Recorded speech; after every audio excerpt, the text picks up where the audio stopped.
हाँ, नमस्कार दोस्तों एवं छात्र छात्राओं।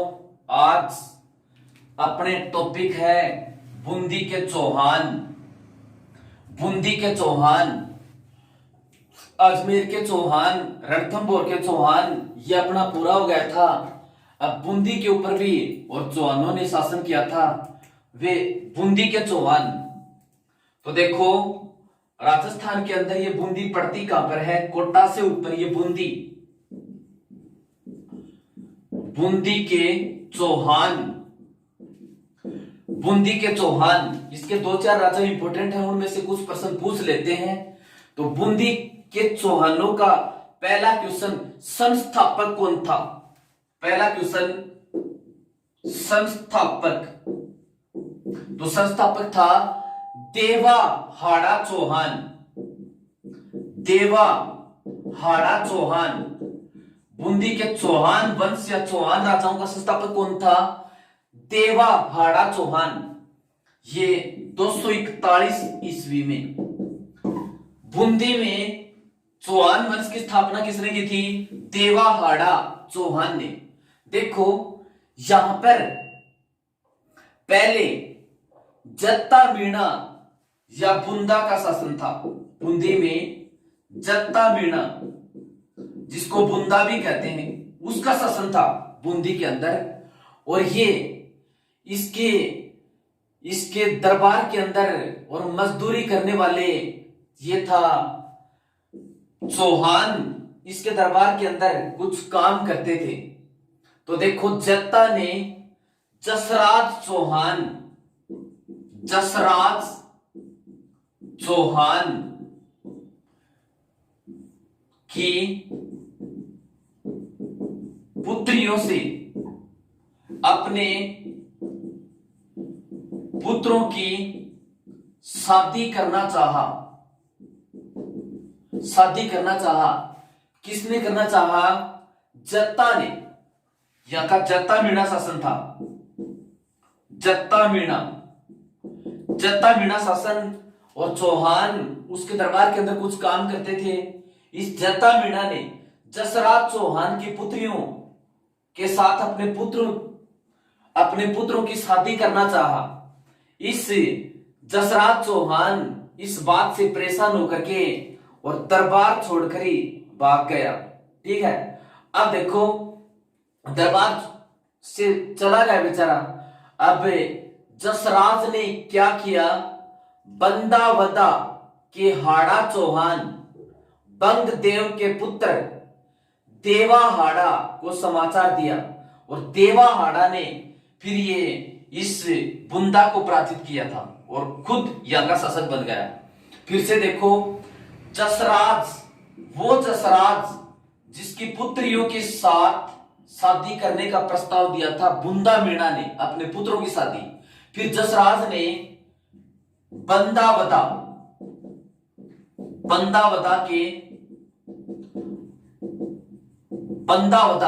के हाड़ा चौहान बंगदेव के पास समाचार पहुंचाया। इस बात का समाचार पहुंचाया। फिर देखो, बंगदेव ने क्या किया? अपने पुत्र और देवा या देवी सिंह को बेचा। अपने पुत्र देवा या देवी सिंह को बेचा। और इस देवी सिंह ने बूंदी के मीणाओं को समाप्त करके चौहान वंश की स्थापना की। तो बूंदी के हाड़ा वंश का संस्थापक कौन था? देवा हाड़ा। कई बार इसके दो चार राजा ज्यादा इंपॉर्टेंट हैं, लेकिन कई बार इनकी क्रमबद्धता से संबंधित बीच में से प्रश्न निकाल लेते हैं। अब देखो, इसके बाद में अगला जो शासक बनता है, इसके बाद में दूसरा जो शासक बनता है, वो अगला राजा बना। संस्थापक तो कौन हो गया? देवा हाड़ा। बूंदी के हाड़ा चौहान वंश के शासकों का संस्थापक कौन हो गया? देवा हाड़ा। अब इसके बाद में अगला राजा बनता है समर सिंह। समर सिंह कोई खास इंपोर्टेंट नहीं, लेकिन क्रमबद्धता की तरह से थोड़ा याद हो जाए तो ठीक है। समर सिंह। इसके बाद में नारपाल सिंह। अगला राजा 3 नंबर, नारपाल सिंह। नारपाल सिंह जो राजा इंपोर्टेंट होगा उसके ऊपर लिखवा दूंगा मैं। नारपाल सिंह ये 1304 में अलाउद्दीन खिलजी से लड़ता मारा गया। यानी 1304 में अलाउद्दीन खिलजी से साथ संघर्ष में मारा गया। कौन? नारपाल सिंह। और इस नारपाल सिंह के बाद में अगला राजा बनता है हल्लू। हल्लू हल्लू और हल्लू, इस हल्लू के बाद में राजा बनता है आमूजी या अमीर सिंह। आमूजी, इसको अमीर सिंह भी कह सकते हैं। हामूजी, इसको अमीर सिंह भी कहते हैं। इससे पहले देखो बूंदी जो है, बूंदी ये मेवाड़ के राजाओं के अधीन शासन संचालित करती थी। बूंदी मेवाड़ के रियासतों के नीचे स्वतंत्र रूप से शासन नहीं होता था, मेवाड़ के शासकों के नीचे होती थी बूंदी। अब इसने हामूजी ने या अमीर सिंह ने क्या किया? बूंदी को स्वतंत्र कराने का निश्चय किया और मेवाड़ का विरोध किया। और इसने इस समय मेवाड़ का शासक था राणा लाखा। तो लाखा को हराया। प्रश्न यहां पर यह बनता है, मेवाड़ के शासक राणा लाखा को किसने हराया था? हामूजी या अमीर सिंह ने हराया था। आमूजी ने मेवाड़ से बूंदी को स्वतंत्र कर दिया। मेवाड़ ने विरोध किया तो राणा लाखा और इसके मध्य संघर्ष हुआ था। राणा लाखा ने इसके ऊपर आक्रमण किया तो राणा लाखा को फिर इसने पराजित किया था। किसने? इस आमूजी या अमीर सिंह ने।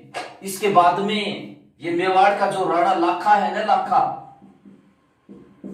लाखा, इस लाखा के बाद में लाखा को पराजित किया था और मेवाड़ के महाराणा लाखा ने बूंदी स्थित तारागढ़ दुर्ग को जीतने की सौगंध भी खाई थी। तारागढ़ दुर्ग को जीतने की सौगंध खाई थी कि जब तक मैं तारागढ़ दुर्ग को जीत नहीं लूंगा, अन्न और जल ग्रहण नहीं करूंगा। फिर देखो इसके सामंतों ने इसको कहा कि महाराज आप इसको शायद जीत नहीं पाओगे, आप नकली तारागढ़ बनाकर उसके ऊपर विजय प्राप्त कर लो। फिर इसने ऐसा किया, नकली तारागढ़ बनाकर के उसको जीतना चाहा। फिर देखो नकली तारागढ़ को जीतने के विरुद्ध भी बूंदी का एक सैनिक मारा गया था, उसका नाम था देवाहाड़ा। देवाहाड़ा। एक इंपॉर्टेंट प्रश्न यहां पर यह निकलता है कि लाखा को किसने पराजित किया था? हामूजी या अमीर सिंह ने। फिर देखो इसके बाद में अगला राजा कौन बनता? बरसिंह। अगला राजा कौन बनता है? बरसिंह। बरसिंह जिसने बूंदी के किले का निर्माण करवाया था, बरसिंह। इसको वीर सिंह आड़ा भी कहते हैं। फिर इसके बाद में राव पांदो। राव पांदो। इसके बाद में थोड़ा क्रम याद हो जाए तो ठीक है, बीच में जो ज्यादा इंपॉर्टेंट है जिसके ऊपर प्रश्न आते हैं उसके ऊपर लिखवाऊंगा, बताऊंगा।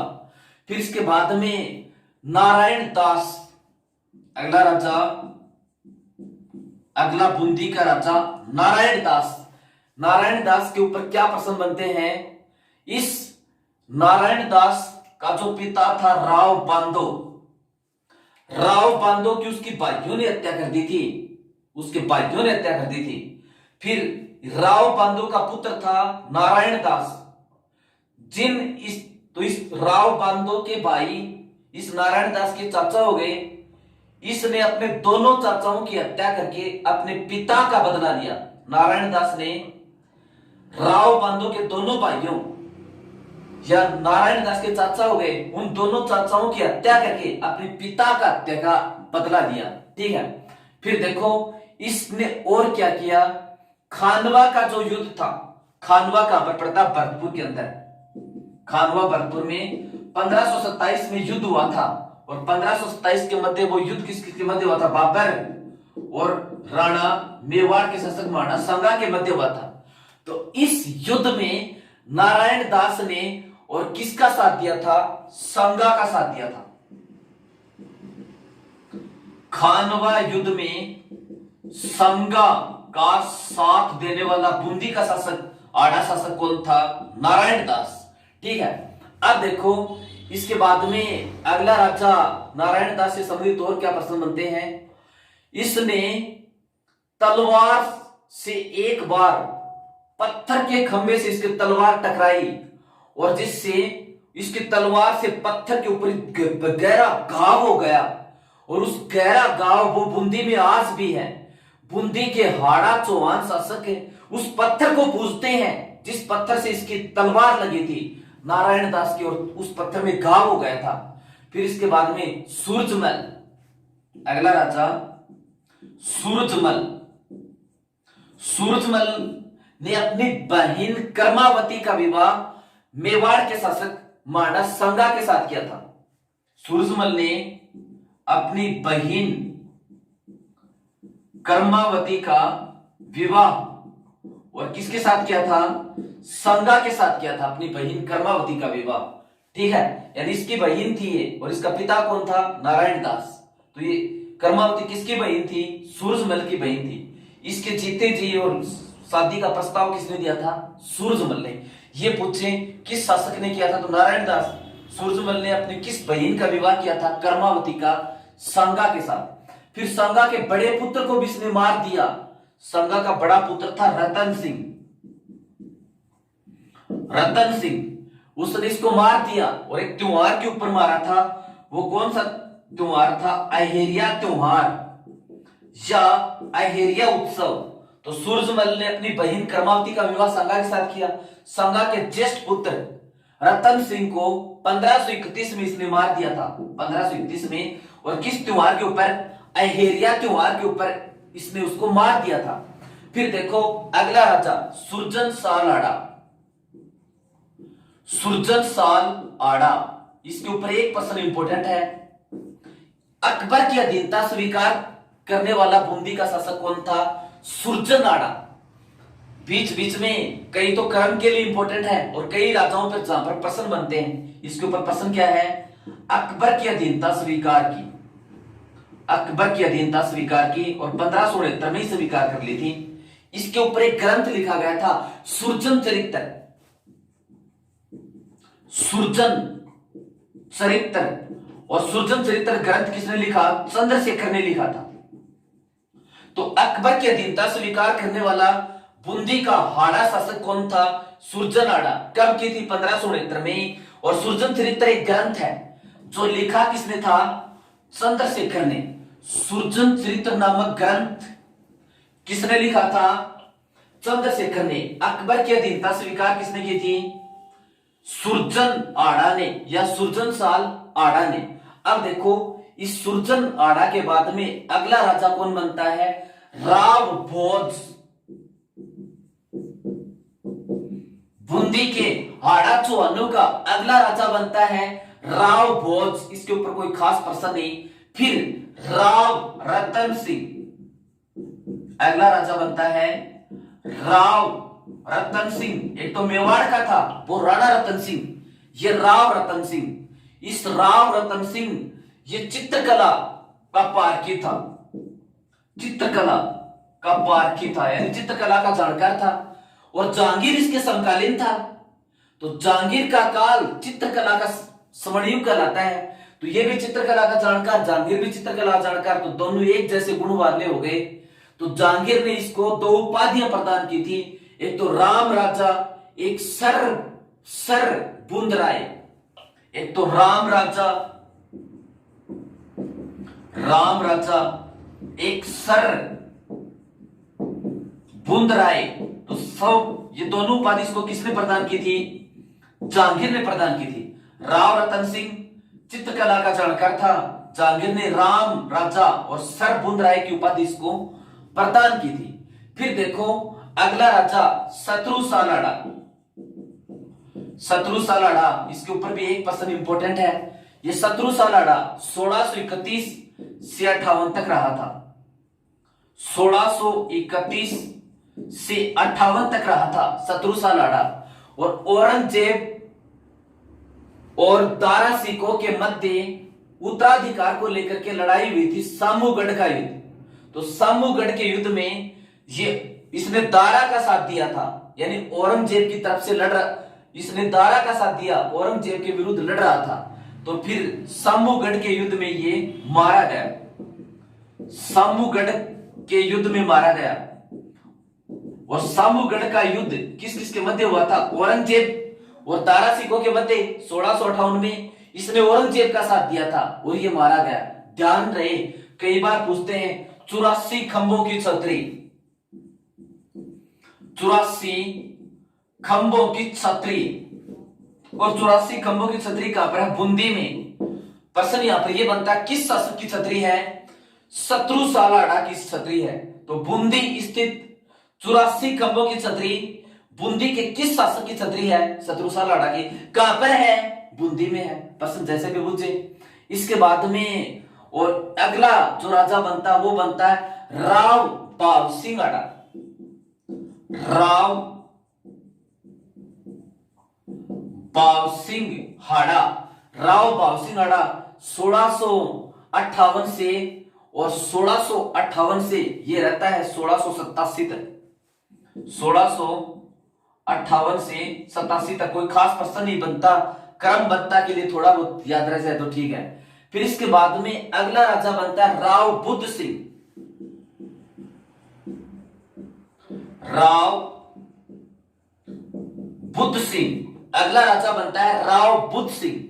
देखो, इसको मुगल शासक फर्रुख सियर ने इसको जयपुर के जयसिंह के ऊपर आक्रमण करने के लिए कहा था।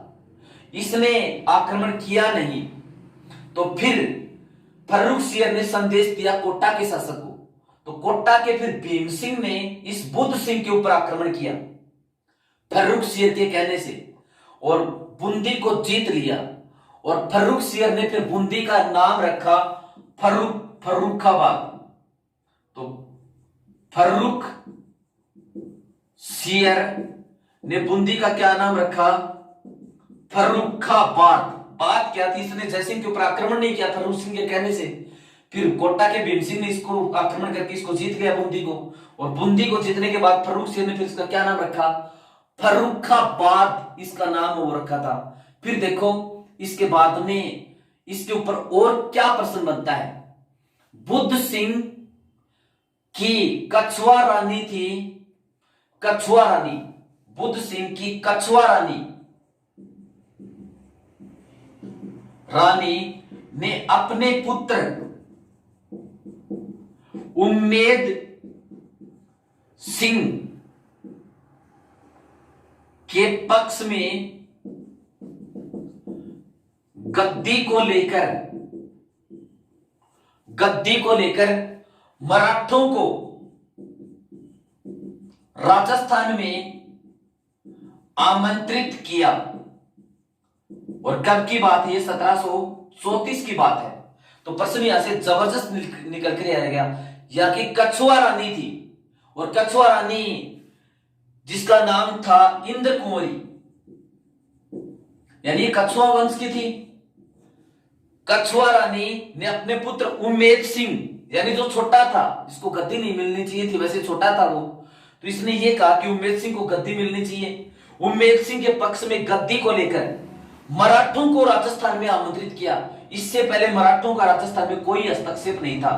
तो वह कछुआ रानी जिसने मराठों को राजस्थान में आमंत्रित किया, इंद्र कुंवरी, किसकी पत्नी थी? बुद्ध सिंह की पत्नी थी। किसके पक्ष में आमंत्रित किया? उम्मेद सिंह के पक्ष में। कब किया? 1734 में। प्रश्न पूछते हैं राजस्थान में मराठों का सबसे पहले हस्तक्षेप और किस शासक के काल में हुआ? बुद्ध सिंह के काल में हुआ। किस रियासत में हुआ? तो बूंदी रियासत में हुआ। ठीक है, इस तरह से यहां पर एक प्रश्न निकला। तो बुद्ध सिंह के पक्ष में मराठों को आमंत्रित किया, बुद्ध सिंह का रानी का पक्ष किया मराठों ने। तो फिर राजा कौन बना? उम्मेद सिंह। इसके बाद में अगला राजा बूंदी का कौन बनता है? उम्मेद सिंह। 1748 से 71 तक, 1748 से 71 तक इसके ऊपर एक प्रश्न जबरदस्त निकलता है। बूंदी चित्रकला का स्वर्ण युग किसका काल कहलाता है? उम्मेद सिंह का। बूंदी चित्रकला का, बूंदी चित्रकला का स्वर्ण युग और किस शासक का काल कहलाता है? उम्मेद सिंह का। बूंदी चित्रकला का स्वर्ण युग किस शासक का काल कहलाता है? उम्मेद सिंह का। फिर विष्णु सिंह, इसने अंग्रेजों के साथ संधि कर ली। विष्णु सिंह, इसने ईस्ट इंडिया कंपनी के साथ संधि कर अंग्रेजों की अधीनता स्वीकार कर ली। तो ईस्ट इंडिया कंपनी के साथ संधि करने वाला बूंदी का शासक कौन था? इसने 1818 में संधि कर ली थी, Vishnu Singh. East India company के साथ संधि करने वाला बूंदी का शासक कौन था? विष्णु सिंह। इसके बाद में ये अधीनता स्वीकार कर ली थी। तो एक प्रश्न और बनता है, राम सिंह द्वितीय, राम सिंह द्वितीय या राम सिंह सेकंड, राम सिंह सेकंड ये 1831 यानी अंग्रेजों के संरक्षण में था, ये अंग्रेजों की अधीनता स्वीकार किए हुए था 1831 से 89। प्रश्न इसके ऊपर क्या पूछते हैं कि सूर्यमल मिश्रण बूंदी के किस शासक का दरबारी विद्वान था? तो सूर्यमल मिश्रण बूंदी के किस शासक का दरबारी विद्वान था? राम सिंह द्वितीय। राम सिंह द्वितीय 1831 से 89। सूर्यमल मिश्रण बूंदी के किस शासक का दरबारी विद्वान था? राम सिंह द्वितीय का दरबारी विद्वान था। इसने एक पुस्तक लिखी थी, एक तो वीर सतसई, वीर सतसई, जिसमें 1857 के शहीदों का वर्णन है, 1857 की क्रांति के शहीदों का वर्णन है। और 1857 की क्रांति का जो नारा बना था, इला न देनी आपनी, यह 1857 की क्रांति का जो नारा है वो इसी वीर सतसई पुस्तक में से था, इला न देनी आपनी होलरियो बोल रहा है। तो वीर सतसई ये वीर रस की है और इसको वीर रस का अवतार भी कहते हैं, वीर रस का अवतार भी कहते हैं। इसको नव जागरण का जनक भी कहते हैं। नव जागरण का जनक भी किसे कहते हैं? सूर्यमल मिश्रण को। वीर रस 1857 की क्रांति के शहीदों का वर्णन सूर्यमल मिश्रण द्वारा लिखित। और सूर्यमल मिश्रण किसका दरबारी विद्वान था? राम सिंह द्वितीय का दरबारी विद्वान था। फिर देखो इसकी एक पुस्तक है वंश भास्कर। वंश भास्कर में किसका उल्लेख? बूंदी शासकों की वंशावली, इसके अंदर बूंदी के शासकों की वंशावली का उल्लेख है। ठीक है, एक बार फिर से रिपीट करता हूं, बूंदी के शासकों में से इतिहास में से जो महत्वपूर्ण प्रश्न है, पहला क्वेश्चन तो ये, बूंदी के अंदर किस वंश का शासन था? चौहान वंश के हाड़ा वंश का शासन था। ये बूंदी का हाड़ा वंश। तो बूंदी के हाड़ा वंश और इसका संस्थापक कौन था? देवा हाड़ा। इसका संस्थापक कौन था? देवा हाड़ा। दूसरा प्रश्न इसके ऊपर यह बनता, बूंदी का प्राचीन नाम क्या था? वृंदावती। बूंदी का प्राचीन नाम क्या था? वृंदावती। तो फिर इसका बूंदी नाम किसके नाम पर पड़ा? तो इसका बूंदी नाम पड़ा बुंदा मीणा के नाम पर, इसका बूंदी नाम पड़ा। बूंदी में हाड़ा वंश का संस्थापक देवा हाड़ा 241 ईस्वी सन में, इसका प्राचीन नाम वृंदावती, इसका बूंदी नाम किसके नाम पर पड़ा? बुंदा वीणा के नाम पर। और फर्रुख सियर ने इसका नाम क्या रख दिया था? फर्रुखाबाद। जो इसके महत्वपूर्ण प्रश्न है वो लास्ट में एक बार रिपीट कर रहा हूं। अब देखो इसके बाद में सीधे बात करते हैं, अकबर की अधीनता और स्वीकार करने वाला शासक कौन था? यानी 1570 नागौर दरबार लगाया था अकबर ने मुगलों, अकबर ने राजपूतों को अधीन करने के लिए, अधीनता स्वीकार कराने के लिए। इसमें उससे पहले ही अधीनता स्वीकार कर ली थी। तो अकबर की अधीनता स्वीकार करने वाला शासन था सुरजन हाड़ा। और सुरजन चरित्र किसने लिखी थी? चंद्रशेखर ने लिखी थी। फिर देखो इसके बाद में अगला राजा औरंगजेब के विरुद्ध सामूगढ़ के युद्ध में लड़ता हुआ कौन मारा गया था? शत्रुसाल आड़ा। और बूंदी के अंदर जो 84 खंभों की छतरी है वो किस शासक की छतरी है? शत्रुसाल आड़ा की छतरी है। फिर अगला इंपोर्टेंट प्रश्न, बूंदी के किस शासक का काल चित्रकला का स्वर्ण युग कहलाता है। तो बूंदी के किस शासक का काल चित्रकला का स्वर्ण युग कहलाता है? उम्मेद सिंह का काल चित्रकला का स्वर्ण युग कहलाता है। फिर अगला प्रश्न, बूंदी के किस शासक ने ईस्ट इंडिया कंपनी के साथ संधि करके अंग्रेजों की अधीनता स्वीकार की थी? तो इसका उत्तर क्या है? Vishnu Singh. Vishnu Singh. East India company के साथ संधि किसने की थी? विष्णु सिंह। और ईस्ट इंडिया कंपनी के साथ इसने संधि कब कर ली थी? 1818 में ही कर ली थी। फिर मराठों का राजस्थान में प्रवेश सबसे पहले किस रियासत में हुआ? तो मराठों का राजस्थान में प्रवेश सबसे पहले किस रियासत में हुआ? बूंदी रियासत के अंदर प्रवेश हुआ था। और किस शासक के काल में? बुद्ध सिंह के काल में। किस शासक के काल में? बुद्ध सिंह के काल में। बुद्ध सिंह की कछुआ रानी थी इंद्र कुंवरी। कछुआ रानी इंद्र कुंवरी। इंद्र कुंवरी ने अपने पुत्र उम्मेद सिंह के पक्ष में, अपने पुत्र उम्मेद सिंह के पक्ष में और मराठा सरदार राणोजी व ओलकर को 1734 में आमंत्रित किया था। राणोजी व ओलकर को 1734 के अंदर राजस्थान में आमंत्रित किया था। तो मराठों का राजस्थान में प्रवेश सबसे पहले बूंदी रियासत में कब हुआ था? 1734 में। अब देखो, सूर्यमल मिश्रण किसका दरबारी विद्वान था? तो सूर्यमल मिश्रण किसका दरबारी विद्वान था? राम सिंह द्वितीय का दरबारी विद्वान था। जो ज्यादातर प्रश्न पूछते हैं वो इन्हीं में से पूछते हैं।